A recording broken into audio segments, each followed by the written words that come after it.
தமிழகத்தில் மேற்கொண்டு வரக்கூடிய SIR எனப்படக்கூடிய சிறப்பு தீவிர திருத்த பணிகள் இன்னும் 2 நாட்கள் மட்டும்தான். நாளை இன்னும் யாரெல்லாம் அந்த படிவங்களை பெறாதவர்கள் மற்றும் இந்த செய்தி மூலமாக சொல்ல வரக்கூடியதாக இருக்கின்றது. ஏற்கனவே கால நீட்டிப்பு செய்யப்பட்டது. அதாவது 4ஆம் தேதி 16ஆம் தேதி வரை வாக்காளர் பட்டியல் வெளியிடப்படும். இந்த 2 நாட்கள் யாரேனும் ஏற்கனவே கூறியது போல படிவங்களை பெற்று பூர்த்தி செய்யாதவர்கள் அதை கொடுக்காதவர்கள் உடனே கொடுக்க வேண்டும்.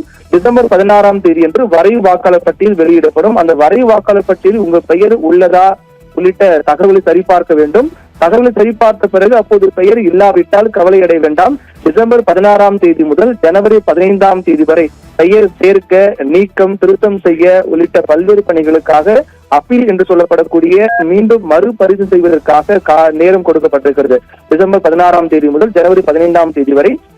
அப்போது உங்கள் பெயர் விடுபட்டிருந்தால் உரிய ஆவணங்கள் கொடுத்து அப்போது இந்த காலக்கெடுவுக்குள்ளாக சேர்த்துக் கொள்ளலாம். அதற்கு பிறகு இறுதி வாக்காளர் பட்டியல் பிப்ரவரி மாதம் 14ஆம் தேதி என்று வெளியாகின்றது. தற்போது வரையில் ஒட்டுமொத்தமாக தமிழகத்தில் 6,41,00,000 வாக்காளர்கள் இருக்கிறார்கள். கிட்டத்தட்ட 99% பணிகள் முடிவுற்றதாக ஏற்கனவே தெரிவிக்கப்பட்டது. இன்னும் 2 நாட்கள் மட்டுமே உள்ள காரணத்தால் ஒரு விழிப்புணர்வு செய்தியாக இன்னும் யாருக்கெல்லாம் அந்த படிவங்கள் கிடைக்கவில்லையோ உடனடியாக சென்று படிவங்களை பெற வேண்டும். படிவங்களை பெற்று பூர்த்தி செய்யாதவர்கள் அதை பூர்த்தி செய்து உடனே கொடுக்க வேண்டும் என்பதுதான் செய்தியின் நோக்கமாக இருக்கின்றது. 11ஆம் தேதியோடு முடிவடைகிறது. ஒருவேளை இந்த வரை வாக்காளர் பட்டியல் வெளியிடும் போது உங்கள் பெயர் இல்லாவிட்டால் 16ஆம் தேதி முதல் ஜனவரி 15ஆம் தேதி வரை அதற்கான கால அவகாசம் கொடுக்கப்பட்டது. அப்போது உரிய ஆவணங்கள் கொடுத்து மீண்டும் நீங்கள் அந்த வாக்காளர் பட்டியல் சேரலாம் என்றும், இறுதி வாக்காளர் பட்டியல் பிப்ரவரி மாதம் 14ஆம் தேதி வெளியாகின்றது. ஏற்கனவே கூறியது போல இன்னும் 2 நாட்கள் மட்டுமே அதற்கான காலம் இருக்கின்றது. ஆனந்தி.